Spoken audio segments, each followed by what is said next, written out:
¿Por qué la tribu de Dan y la tribu de Efraín no aparecen en los 144,000 sellados del libro de Apocalipsis? Y en realidad encontramos a los 144,000 en el capítulo 7, pero luego también los encontramos en el capítulo 14. Hablemos de la ausencia de las tribus de Dan y Efraín en la lista de los 144,000. Eso es algo que no te explican en escatología o que tú tal vez al estudiar Apocalipsis pasas por alto. ¿Cuál es el sello que ellos tienen? En realidad estos 144,000 son vírgenes, y si son vírgenes, según la Biblia, está relacionado con que son mujeres. Todo eso lo vamos a resolver en este video. Por eso te animo a que le des me gusta a este video, te animes a quedarte hasta el final, y si no te has suscrito, suscríbete y activa la campana de notificaciones. A lo largo de la historia vemos que los 144,000 sellados ha sido un poco difícil su interpretación. Algunas iglesias como los Testigos de Jehová y los Adventistas han dicho que ellos hacen parte de los 144,000. Por eso es necesario hacer una explicación. Ya hemos explicado nosotros el capítulo 7, pero ahora vamos a explicar primero el por qué no aparecen. Pero también vamos a hablar acerca del cántico de los 144,000. Aunque la Biblia no proporciona una explicación directa o explícita sobre por qué estas dos tribus no aparecen, existen algunos textos bíblicos en la Escritura que nosotros vamos a profundizar para poder aprender por qué Efraín, por qué Dan. Recuerde que Dan está relacionado más bien con la serpiente. ¿Será que de Dan vendrá el anticristo, este famoso líder mundial, dictador? Por eso no aparece. Muy bien, Dan y Efraín fueron conocidos por su idolatría en el Antiguo Testamento. Es necesario hacer un contexto para entrar a profundizar acerca de quiénes son los 144,000 sellados, por qué son vírgenes y por qué las tribus de Dan y Efraín no están. Entonces, cuando hablamos de Dan y Efraín, debemos recordar, haciendo un estudio del Antiguo Testamento, que ellos están relacionados con la idolatría. Por eso su exclusión en la lista de los sellados. La tribu de Dan en particular está relacionada con la introducción de la idolatría en Israel. O sea, ellos fueron los primeros en introducir la idolatría a Israel. Si a usted le preguntan hoy en día, ¿cuál es la tribu que inició la idolatría en Israel? Usted sin duda alguna debe decir la tribu de Dan. Por ejemplo, en el libro de Jueces vemos que se menciona la tribu de Dan que estableció ídolos para adorar. Nosotros ya hemos hecho ese estudio. Entonces piense un momento. ¿Cuál fue la tribu por la cual entró la idolatría al pueblo de Israel? Y sin duda alguna tú puedes responder, fue la tribu de Dan.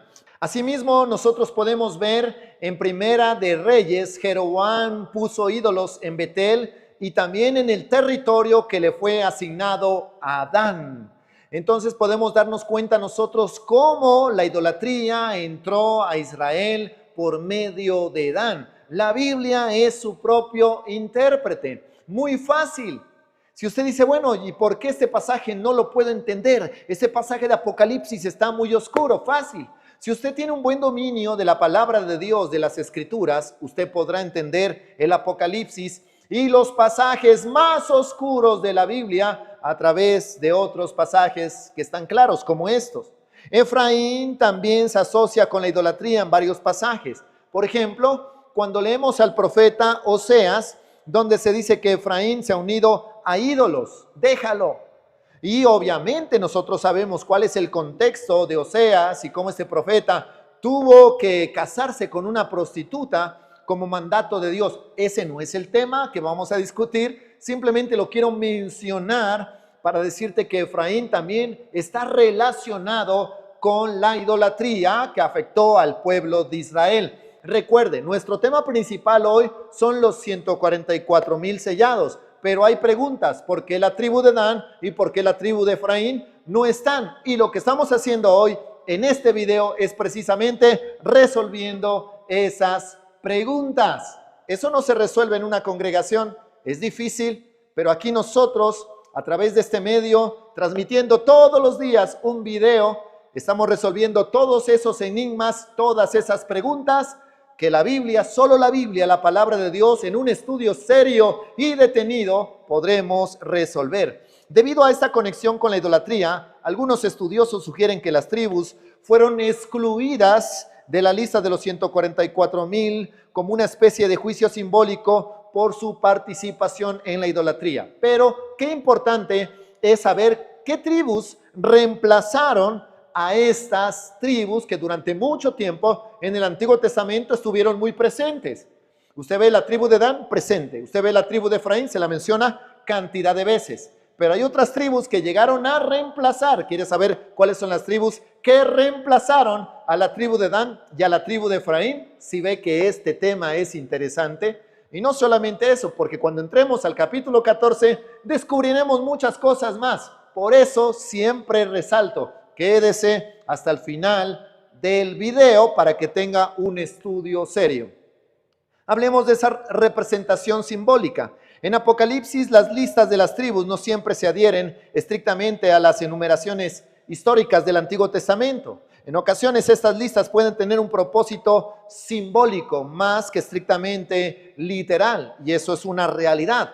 Un ejemplo, el candelabro. El candelabro durante mucho tiempo se apareció a Moisés en medio de una zarza. Después el candelabro se formó dentro del tabernáculo. Y sabemos nosotros lo que representa el candelabro. Simbólicamente representan a los 7 espíritus de Dios. En Isaías se menciona cuáles son esos 7 espíritus de Dios.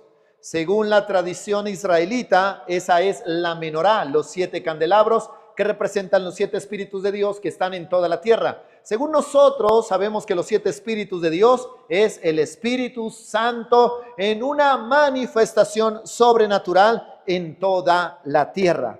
Por eso la exclusión de Dan y Efraín podrían simbolizar la purificación de Israel de la idolatría y de la apostasía. Ahora bien, ¿serán reales los 144,000 sellados o es un número, una multitud más grande tal vez, donde sí estén todos los testigos de Jehová o donde estén todos los adventistas, o tal vez podrán ser los de la iglesia tradicional que dicen que son la única iglesia verdadera fundada por el Señor Jesucristo?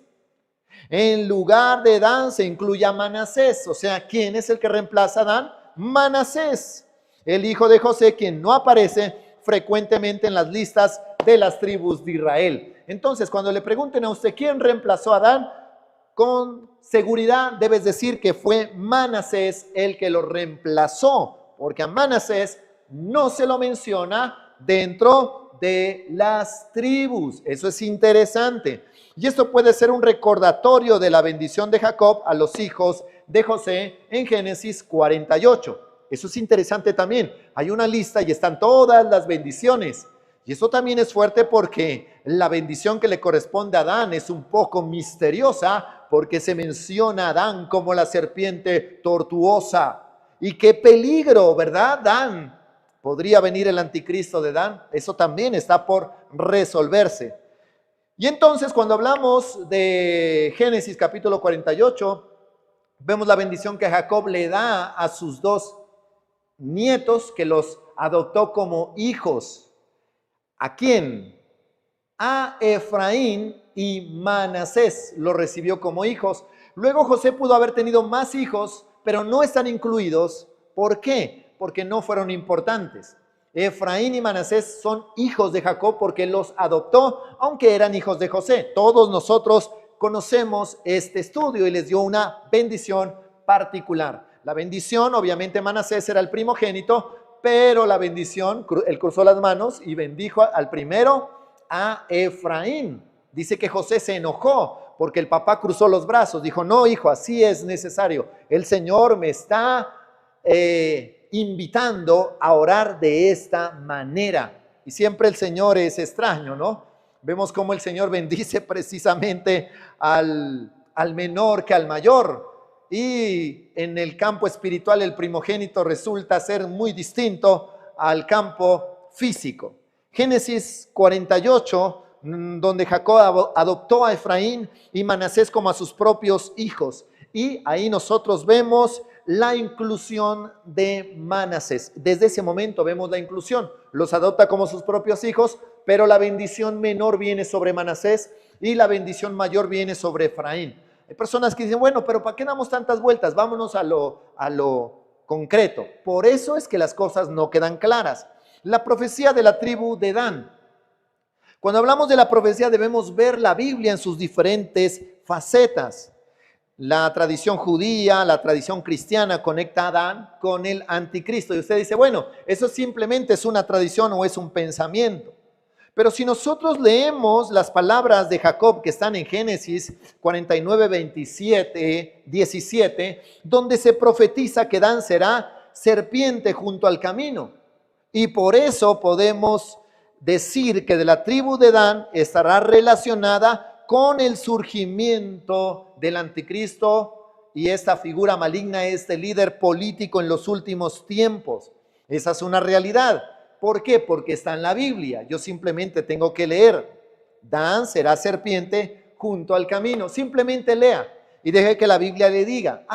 Yo tenía entendido que el anticristo será judío. Recuerde, una cosa es pertenecer a la tribu de Judá, otra cosa es estar en el territorio de Israel y otra muy distinta es que personas pueden aparentar venir de la tribu de Judá, pero tienen linaje en las otras tribus.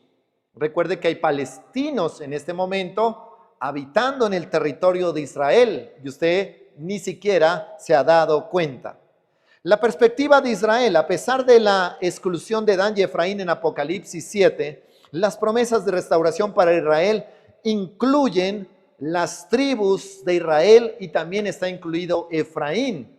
Pero Efraín estará siendo parte del remanente de estas primicias de los 144,000 sellados.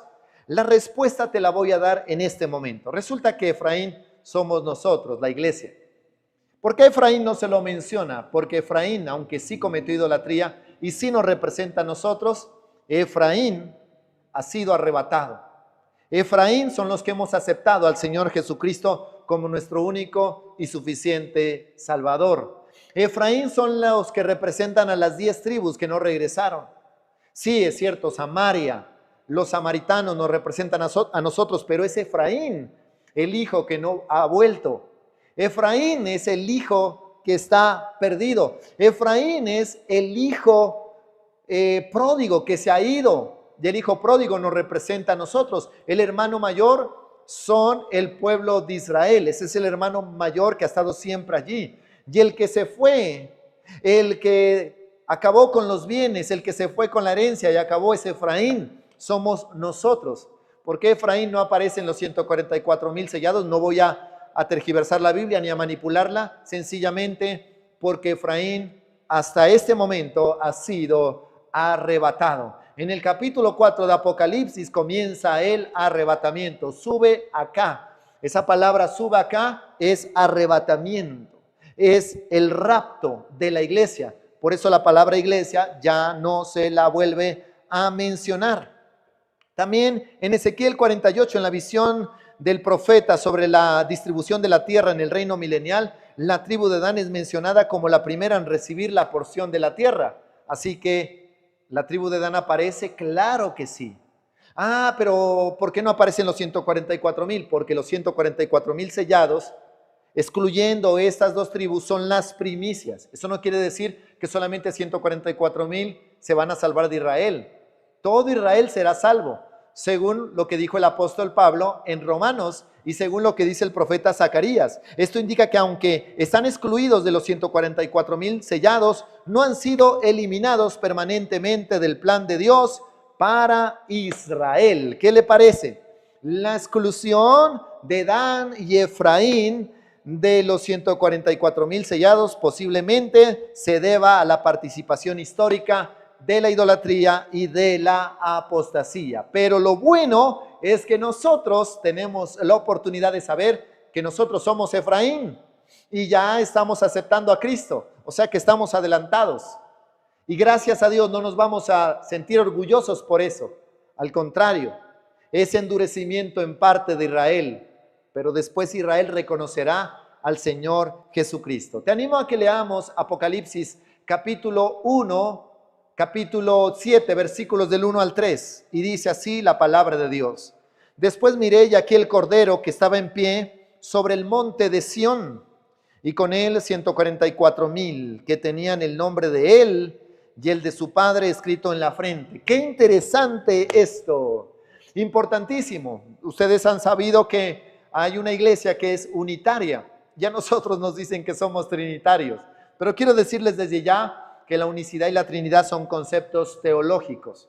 Dentro de la Biblia nosotros encontramos que Dios es uno. La Biblia lo dice. De tal manera amó Dios al mundo que dio a su Hijo unigénito. Cuando hablamos de unigénito estamos hablando de uno, pero también nosotros vemos que allá en Deuteronomio 6:4 habla del Shema. Oye Israel, Jehová nuestro Dios, Jehová uno es. Jesucristo es único. Si alguien ha pecado, abogado tenemos para con el Padre. El único mediador entre Dios y los hombres. Jesucristo dijo, yo y el Padre uno somos. Entonces se habla de la unidad. Pero no por eso tenemos que decir la unicidad. Eso es un concepto teológico. La Trinidad es un concepto teológico. Aunque la Biblia dice tres son, la Biblia dice, no estoy diciendo yo digo, la Biblia dice tres son los que dan testimonio. ¿En dónde? En el cielo. Yo sé que hay algunos unicitarios que van a reaccionar y van a decir, ya comenzaste a mostrar que eres un trinitario. Espérese, porque la Biblia en el bautizo también habla de que Jesús estaba siendo bautizado, el Espíritu Santo estaba descendiendo en forma de paloma y una voz del cielo que decía, este es mi Hijo amado en quien tengo complacencia. Y no estoy mencionando la Trinidad dentro de este esquema de explicación, no estoy mencionando nada. Simplemente aquí te menciono algo interesante. Dice, primero que aquí el Cordero estaba en pie sobre el monte de Sión. Ahora vamos a hablar acerca de eso. En pie, no en los aires. El Señor Jesucristo vendrá en los aires para el arrebatamiento. Pero cuando el Cordero ponga los pies en el monte de Sión, eso se cuenta como la segunda venida. O sea, en el capítulo 14 es la segunda venida de Cristo, sí.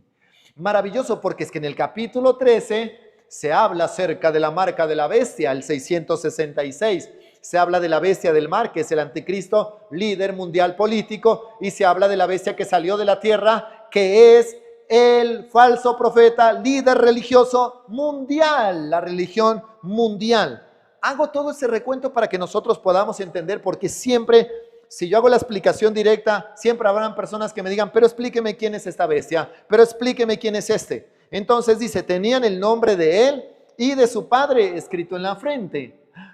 O sea que el bautismo en el nombre de quién es. El bautismo es en el nombre del Padre, del Hijo y del Espíritu Santo, como lo dicen los evangelios. Otros dicen el bautizo es en el nombre de Jesús. ¿Por qué puede ser en el nombre de Jesús? Porque en la Biblia, la iglesia primitiva, se bautizaron en el nombre de Jesús. Sí, es válido. No le estoy negando eso. Pero ¿ustedes conocen el bautizo en el Antiguo Testamento? Hay dos bautizos en el Antiguo Testamento. Si los conoce, mencióneme cuáles son los dos tipos de bautizos en el Antiguo Testamento. ¿Listo? Contésteme eso. Y obviamente hay dos bautizos también, incluso tres bautizos en el Nuevo Testamento. Se los voy a mencionar los del Nuevo Testamento, pero usted mientras tanto, escríbame en los comentarios cuáles son los del Antiguo Testamento. El bautizo de Juan, el bautismo en el nombre del Padre, del Hijo y del Espíritu Santo, el bautismo en el nombre de Jesús, que es el mismo en realidad, es el mismo, y el bautizo del Espíritu Santo, bautizados por el Espíritu Santo. Entonces tenemos tres bautizos, el bautismo de Juan, el bautismo en el nombre de Jesús, o en el nombre del Padre, del Hijo y del Espíritu Santo, que es lo mismo, por favor, es lo mismo. Algunos pelean por eso, que vos estás bautizado mal, que si te bautizaste en el nombre del Padre, del Hijo y del Espíritu Santo no es válido. El otro le va a decir, si tú te bautizaste en el nombre de Jesús, tampoco es válido. Los dos son válidos. ¿Por qué? Porque aquí se menciona, tenían el nombre de él y el nombre de su padre escrito en la frente. Entonces, no, pues tenían el nombre de Jesús. Yo le puedo decir algo más detallado. Y no soy mesiánico. ¿Cuál es el nombre del Padre en el Antiguo Testamento? El nombre del Padre en el Antiguo Testamento es el nombre con el que se dio a conocer a Moisés. Y-H-W-H. No le voy a hablar del tetragramatón, no le voy a hablar de la unión con el verbo ejad, no le voy a hablar acerca de Adonai y la mezcla, no, ese es otro estudio que nosotros estamos preparando. Pero sí le puedo decir YHWH. ¿Y cómo suena? Yahweh. ¿Listo? Suena Yahweh. Hay gente que pelea que Jehová, que la J. Yo ya pasé por eso. Eso es cosa de niños, de verdad. Esas peleas son cosas de niños, de bebés espirituales. Yahweh, dejémoslo por Yahweh o YHWH. Un nombre que no se puede expresar porque no tiene vocales, solamente consonantes. ¿Listo? Son 4 letras hebreas. YHWH, Yod Hei Vav Hei. Usted dirá, bueno, pero ¿por qué no las menciona en hebreo? No tiene sentido, mencionémoslas normalmente. YHWH. No escríbalas en hebreo. Puede ser que aparezcan escritas en hebreo, puede ser que aparezcan escritas en un idioma sumerio, en idioma sánscrito, no sabemos. Pero en realidad ese es el nombre del Padre que yo conozco en el Antiguo Testamento. No sé usted qué es lo que conoce en el Antiguo Testamento. ¿Listo? Ahora bien, mencionemos el nombre del Hijo. Claro, según el griego el nombre de Jesús es Jesús. Jesús según el griego. Ah, es que ustedes adoran un Jesús griego. Pero entiende, la Biblia fue escrita en 3 idiomas. Hebreo, griego y arameo. Y el Nuevo Testamento fue escrito en griego. ¿Y en qué idioma hablaba Jesús? Griego. ¿Por qué hablaba griego? Porque ese era el idioma oficial. Ay, no, que el griego es satánico, que tanta cosa. Jesús hablaba en griego. Y cuando estaba, y dijo, Elí, Elí, lama sabactani, oró en hebreo. Y el nombre fue escrito, incluso fue escrito en varios idiomas.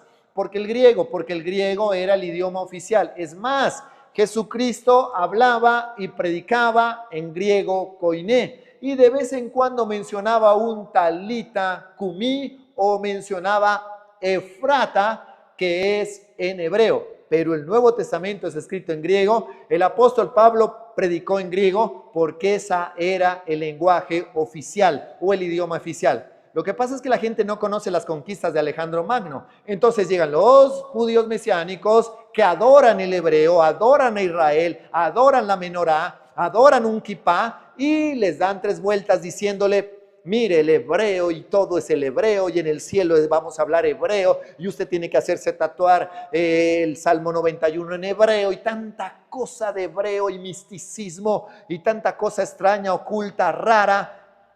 El hebreo y el hebreo y el hebreo. Y ese es el problema. Esas personas no conocen las conquistas de Alejandro Magno. Tampoco se darán cuenta que Alejandro Magno fue el que estableció ese idioma griego en sus conquistas. Y por eso es que a nosotros nos toca, sí o sí, estudiar filosofía en los colegios. ¿Qué le parece? No deberíamos estudiar filosofía. Platón, Sócrates, Aristóteles, no deberíamos mencionarlos a ellos. ¿Quién los hizo populares? Nada más y nada menos que Alejandro Magno. A él le deben ustedes la materia de filosofía, la psicología, la sociología y todas esas ramas se las debemos a él. Y todas las ideologías también se las debemos a él. Pero también debemos saber que en ese tiempo hablaban griego, los griegos estaban allí, el idioma griego era el idioma oficial de ese tiempo. Por eso la Biblia fue escrita en hebreo, griego y arameo. ¿Todo eso para explicar los 144,000 sellados? Sí. Entonces, ¿cuál es el nombre que aparece? Porque hay personas que me preguntan. YHWH y el nombre Jesús. Bueno, en hebreo, Yahshua. Y-A-H-S-H-U-A. Yahshua. ¿Qué significa Yahshua? Significa Yahweh mi Salvador. Y-A-H, la forma corta de Yahweh. Shua, salvación, Salvador. Yahshua, Yahweh mi Salvador. ¿Qué le parece? Colóquelo como quiera, si quiere diga, lo pone ahí Jesús, si quiere le pone Yahweh, como quiera. Y como sonido de un gran trueno, y la voz que oí era como de arpistas que tocaban sus arpas y cantaban un cántico nuevo delante del trono y delante de los 4 seres vivientes y de los ancianos, y nadie podría aprender el cántico sino aquellos 144,000 que fueron redimidos de entre los de la tierra. Redimidos son las primicias, o sea, son los primeros salvos de la gran tribulación, los primeros sobrevivientes de la gran tribulación. Yo no voy a verlos a ellos cómo se van a salvar de la bestia, porque será arrebatado. La gente hoy en día está diciendo que el 18 de septiembre es el arrebatamiento, y es verdad que puede ser en una fiesta de trompetas, puede ser el 18, 19, 20, puede ser, debemos estar preparados todo el tiempo. No sé si es el 18, no sé si es más tarde, no sé si es mañana, no sé, lo único que sé es que el tiempo está cerca. Dios no me ha dicho que dé fechas, porque el día y la hora nadie lo sabe.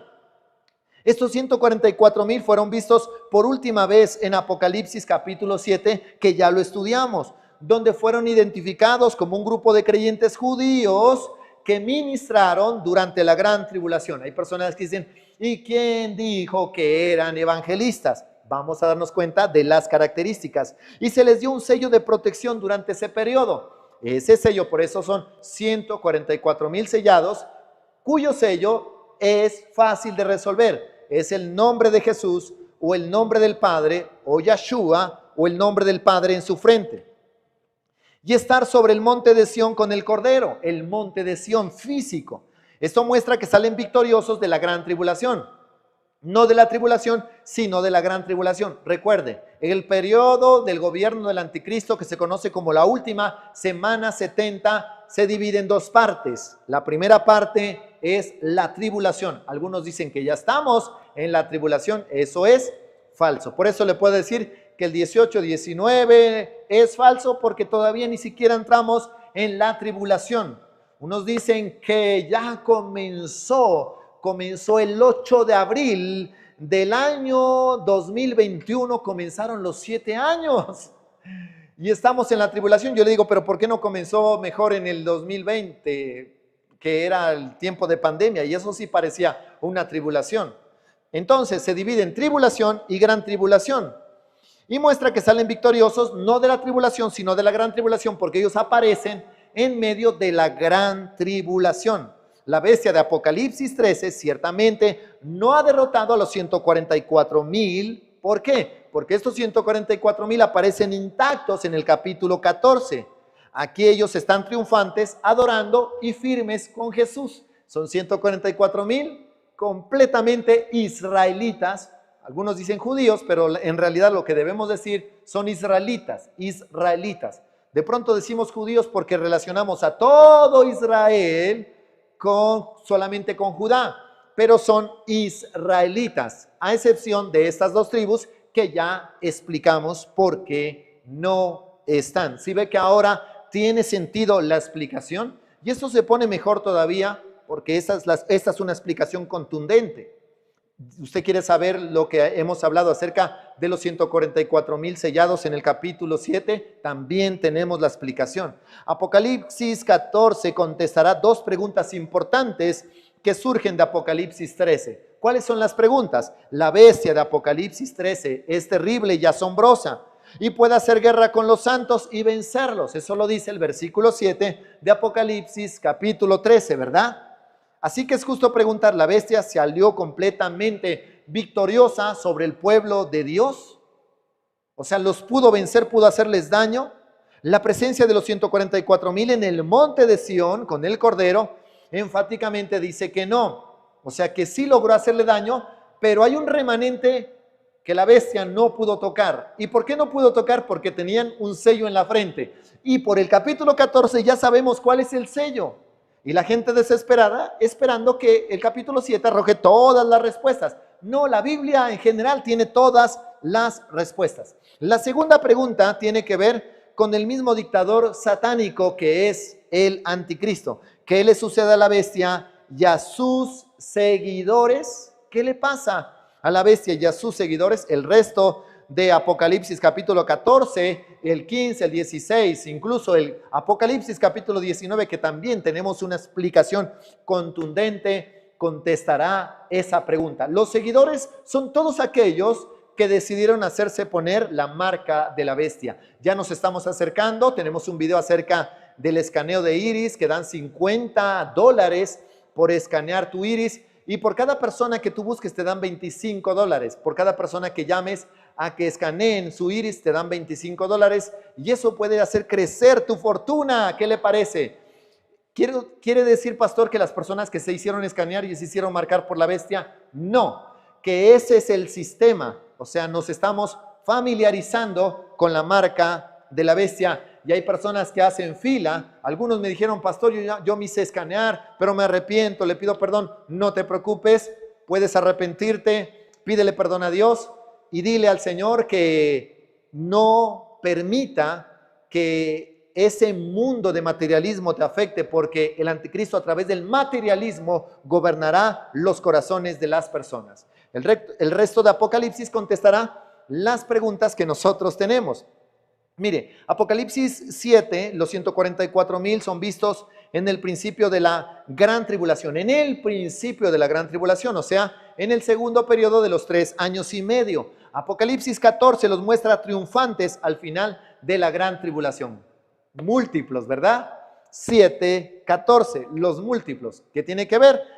La Biblia es maravillosa, la Biblia en realidad es espectacular. Usted sabía que el centro de toda la Biblia, el centro, si usted parte la Biblia por la mitad, preciso le cae, si usted la corta con versículos y todo eso, porque la Biblia tiene aproximadamente 1100 capítulos, 31,000 versículos, y si parte por la mitad le aparece el Salmo 118, que se encuentra entre el Salmo 117, que es el más pequeño de toda la Biblia, y el Salmo 119, que es el más largo de toda la Biblia.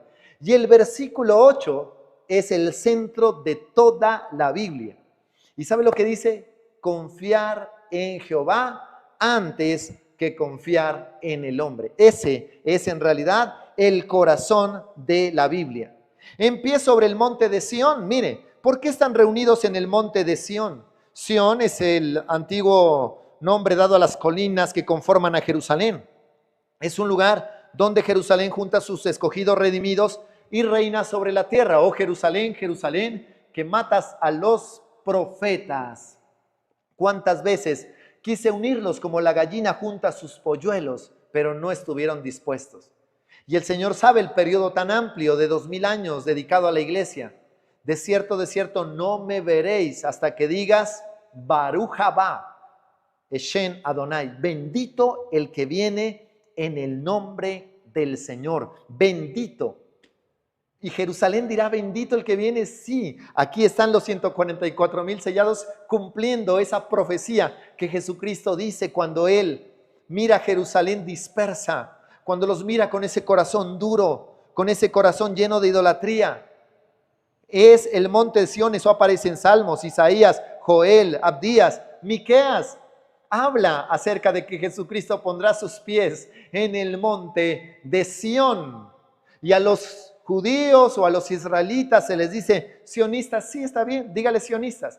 Y hay que enojarnos, no. Ese es un apodo antisemita, para nada. Sionistas, sí, monte de Sión. Sión, la ciudad de David.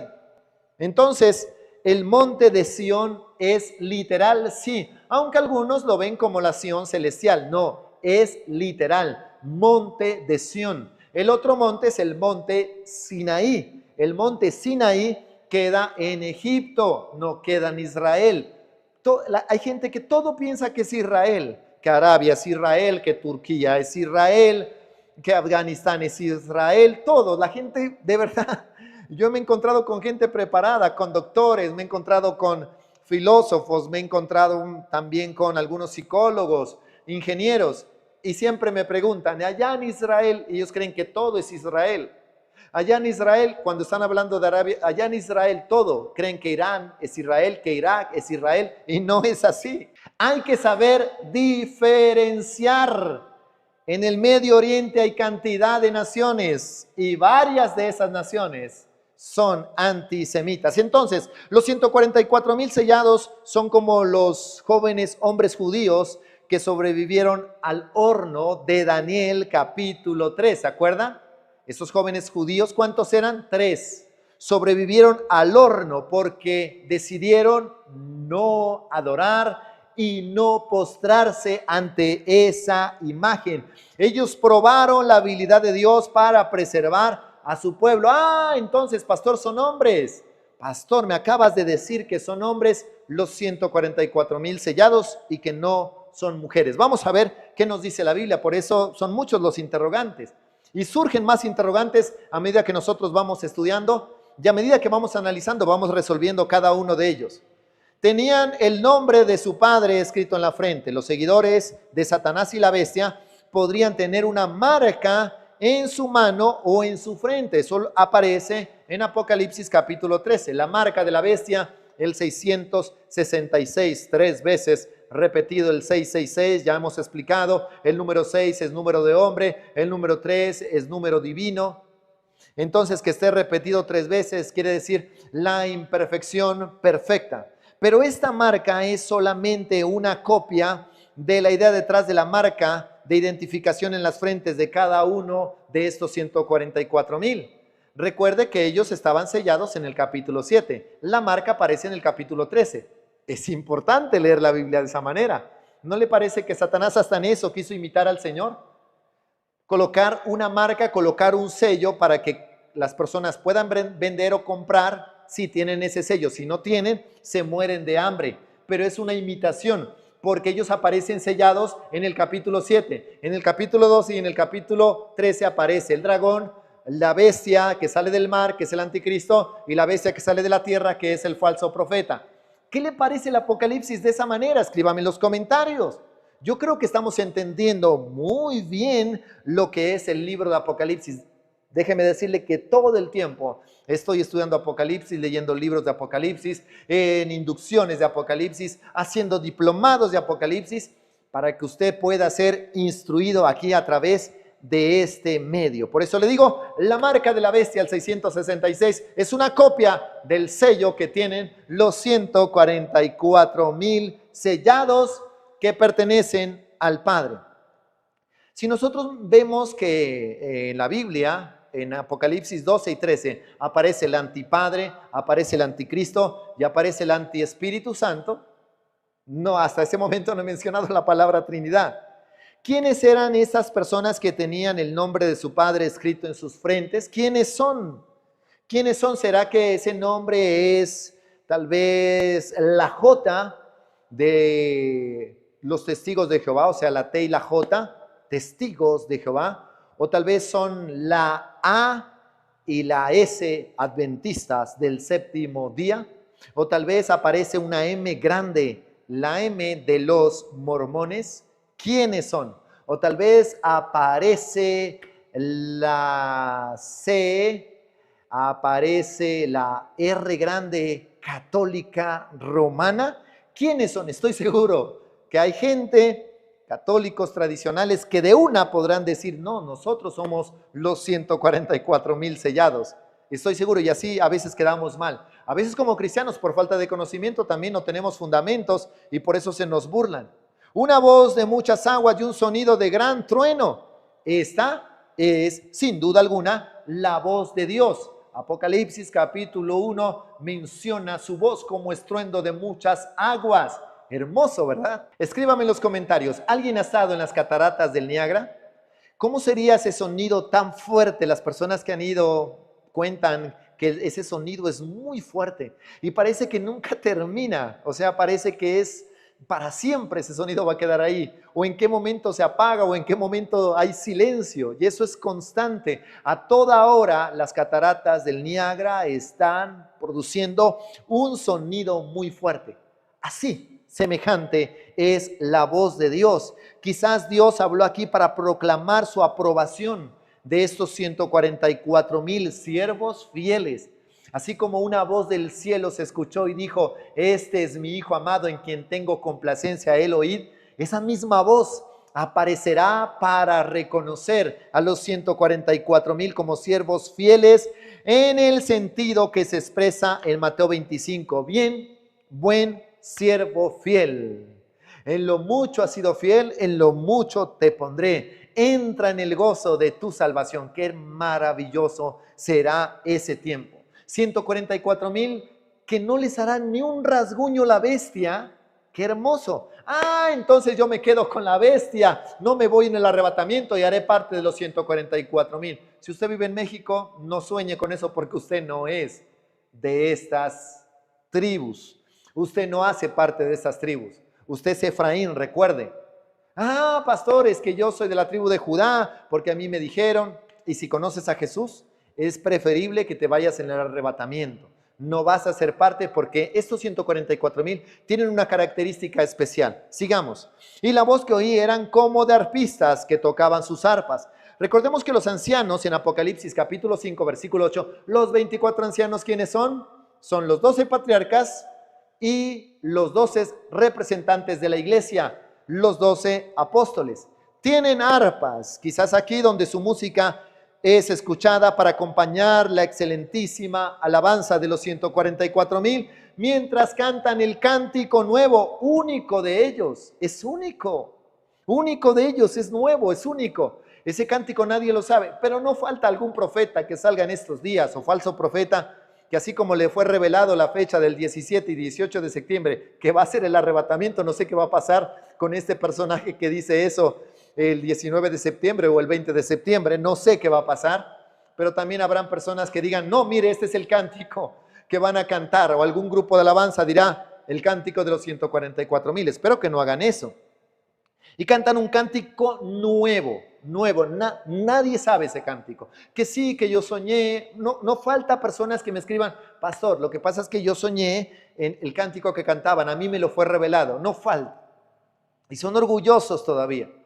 De pronto sí tienes el don de discernimiento de espíritus, tienes el don de ciencia, pero lo enfocas mal y en desorden, por eso sueñas cantidad de cosas que no están relacionadas con la Biblia. ¿Cuántos profetas aparecen allí profetizando, diciendo? Muchos decían que el 2020 sería el año de la visión perfecta. Y un virus no lo podíamos ni ver siquiera y nos afectó y nos puso en jaque a todas las naciones. Los aviones se pararon, la economía colapsó a causa de eso. El 2020, visión perfecta.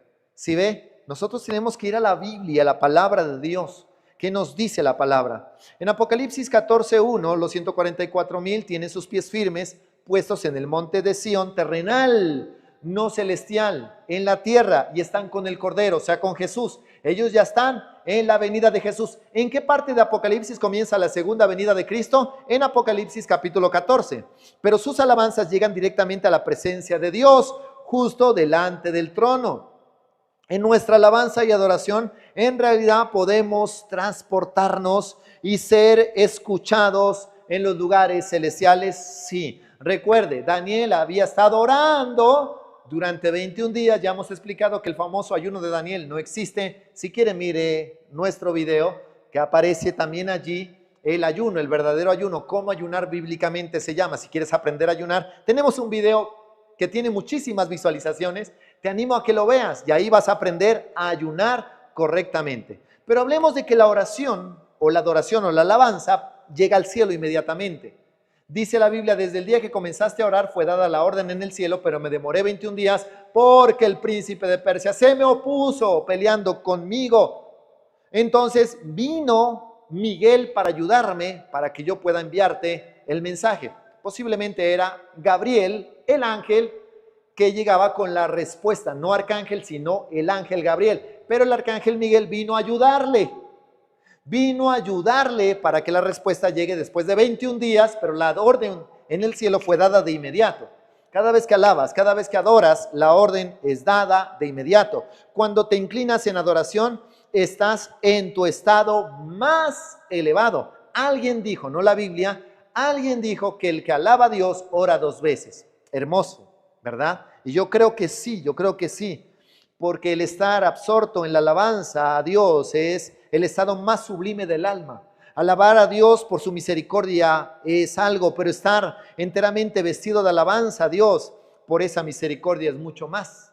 Alabar es el cielo y el cielo es alabar. Orar es algo relacionado con lo que está debajo del cielo, pero la alabanza es la cena de lo que está sobre el cielo. Es una alabanza directa al Dios Todopoderoso. Alabar a Dios.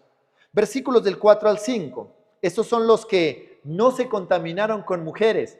¿Son mujeres o son hombres?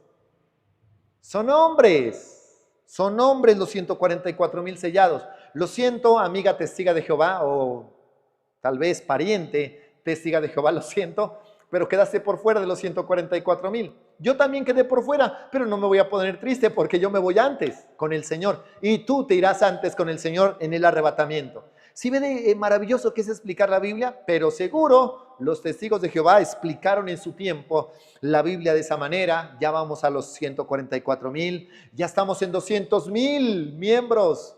O sea que, ¿cuántos de ustedes se van a perder esa bendición? Estos son los que no se contaminaron con mujeres, o sea, que son hombres, pues son vírgenes. Aunque la Biblia dice vírgenes y se refiere a las mujeres en la Biblia, no quiere decir que sean mujeres. Aquí es claro. Si leemos bien, solamente es leer bien. No es que tenemos que leerla en hebreo, griego, la Biblia hebrea, la Biblia antigua. No, lea la Biblia bien y deje de complicarse tanto. Esas personas que se complican terminan más confundidas, de verdad, más enredados, como una cabeza de árabe terminan. Enredados y trancados por dentro. Que el hebreo, que contemos las letras, que cada letra tiene un número, que la gematría. Conozco todo eso. Conozco un libro que se llama El Código Secreto de la Biblia, donde aparecen las profecías, la muerte de la princesa Diana, la destrucción de las Torres Gemelas, aparecen ahí, pero no me interesa. Así se lo digo. ¿Por qué no explica eso? No me interesa. ¿Para qué voy a hablar de las Torres Gemelas si eso ya pasó? ¿En qué me beneficia a mí? No, es que te voy a explicar, no me beneficia en nada. Estos son los que siguen al Cordero por donde quiera que va. Mire esto. 12,000 de cada tribu de Israel, 12,000 de la tribu de Judá, 12,000 de la tribu de Rubén, 12,000 de la tribu de Gad, de la tribu de Manasés, de la tribu de José, 12,000 de cada tribu. Y son cristianos. ¿Por qué son cristianos, pastor? Si la iglesia ya se fue, siguen al Cordero, siguen al Mesías, entonces son cristianos. Siguen al Cordero. ¿Quién es el Cordero? Lo siguen donde quiera que va. Estos fueron redimidos de entre los hombres como primicias para Dios y para el Cordero. Son primicias. No quiere decir que son los únicos que se van a salvar. Son los primeros. Y en sus bocas no fue hallada mentira. O sea, no dijeron ni una sola mentira. Por eso ya quedamos fuera nosotros. Ya quedamos fuera. Y los testigos de Jehová quedaron fuera desde hace mucho tiempo. Porque ellos sí cambiaron la Biblia y leen una Biblia que está lleno de mentiras. Las mentiras de Russell. No debería llamarse Traducción del Nuevo Mundo, sino Las mentiras de Carlos Russell. Así debería llamarse el libro de los testigos de Jehová. Mire, fueron redimidos de entre los hombres como primicias para Dios y para el Cordero. Y en sus bocas no fue hallada mentira, pues son sin mancha delante del trono de Dios. No exagere, pastor, ahí la Biblia está exagerando, alegorizando. Yo leo la Biblia tal y como está, yo lo creo. Son personas que no se contaminaron con mujeres, o sea que son hombres. Son vírgenes, o sea que no tuvieron relaciones sexuales. No porque las relaciones sexuales sean malas, por Dios, no vaya a salir con eso. No vaya a salir con el celibato, porque el celibato es una doctrina de demonios. Porque muchos toman la virginidad de estos 144,000 simplemente como un símbolo de pureza en general, o que está prohibido. Pero Pablo recomendó que una persona puede tener abstinencia en tiempos de aflicción. Es una recomendación, no es una orden. Y Jesús habló de las penas de aquellos con hijos y con familias en aquel día, o sea, en tiempo de gran tribulación. O sea, en tiempo de gran tribulación, la gente, ¿para qué se va a poner a tener hijos? Están en gran tribulación, la bestia, el anticristo está persiguiendo, no hay comida, terremoto mundial, todo eso hace parte de la gran tribulación. Si te vas a poner a tener hijos en la gran tribulación, o sea, si te pones a tener hijos en la gran tribulación, ahí sí va a ser difícil tener hijos, va a ser complicado. Por eso la Biblia dice, ay de aquellas que queden encinta en aquellos días. No es difícil ver que Dios hubiera llamado a los 144,000 sellados a una abstinencia literal por el bien del reino durante el tiempo de la gran tribulación, en el tiempo de la gran tribulación. Y porque ellos son evangelistas que están predicando, son cristianos, el evangelio son las buenas nuevas de salvación y cantan un cántico nuevo, todo eso a relación al evangelio, y creen en Jesús. ¿Quién le dijo que creen? Ahí lo estamos leyendo. Algunos comúnmente aplican el término de vírgenes a las mujeres, no a los hombres. Entonces el uso de vírgenes aquí significa que los 144,000 son mujeres. No cometas ese error, por favor.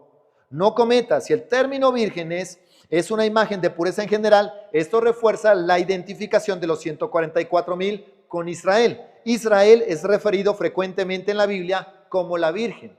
La Virgen hija de Sión y como la Virgen hija de Israel. Por lo tanto, podríamos relacionarlo de una manera general, tanto de hombres como de mujeres. Pero por la Biblia mismo sabemos que estos son hombres. Estoy resaltando muchas veces esto porque hay personas que se van a confundir si no hago estas explicaciones. Estos son los que siguen al Cordero donde quiera que va. O sea, son cristianos, son hombres, son vírgenes y son cristianos. Y son israelitas, es raro, pero Israel reconocerá a quien traspasaron. Esos 144,000 son de herencia israelita. Ya lo leímos, ya lo estudiamos en Apocalipsis capítulo 7, pero son claramente creyentes en Jesús. Hermoso, ¿verdad? Entonces, que no, que yo quiero ir a predicar a Israel, que ojalá Benjamín Netanyahu se convierta, que Benjamín Netanyahu puede ser de los 144,000 sellados, que Nayib Bukele puede ser de los 144,000 sellados, que Emmanuel Macron, que también es de origen judío, puede ser de los 144,000 sellados. No, porque la Biblia da unas características especiales. Dice que no dicen mentiras, dice que son vírgenes, y esto es claro, y creen en Jesús.